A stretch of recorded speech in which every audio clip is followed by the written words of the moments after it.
Ola, moi boas, son Vítor Somoza, presidente de Unión Cidadá Galega, para os que non me coñezades esta miña presentación.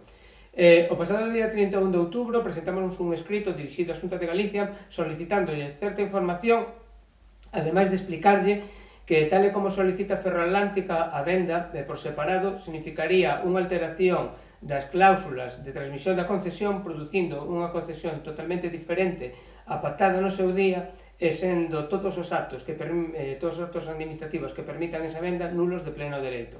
Unha vez presentado ese escrito, o día 31, o día 4 de novembro, o Grupo Parlamentario Popular presentou unha iniciativa a través do Parlamento solicitando á Xunta de Galicia un informe xurídico.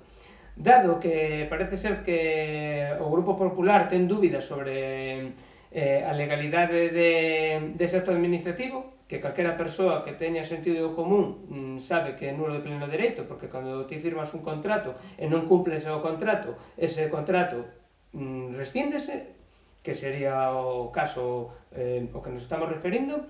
Pois dado que teñen ese descoñecemento tan básico, pois dende a Unión Cidadá Galega, o día de hoxe presentamos un escrito dirixido á Xunta de Galicia, dirixido ao Grupo Parlamentario Popular no Parlamento de Galicia, dirixido ao Concello de Cee e dirixido ao Concello de Dumbría. Por que este informe? Porque neste informe, con 4 pinceladas básicas de dereito, explicamos por que ese acto sería nulo de pleno dereito. Primeiro, porque contravén as cláusulas de transmisión desa concesión, que son esenciais e que modificarían sustancialmente a concesión en sí, co cal sería unha nulidade e unha rescisión do contrato.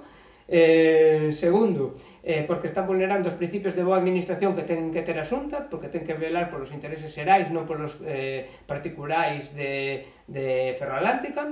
Terceiro, porque estaríase afectando a seguridade xurídica, entre outros preceptos, e ademais unha rémola máis de preceptos que veñen explicados neste escrito que colgaremos tanto no Facebook como na nosa página web.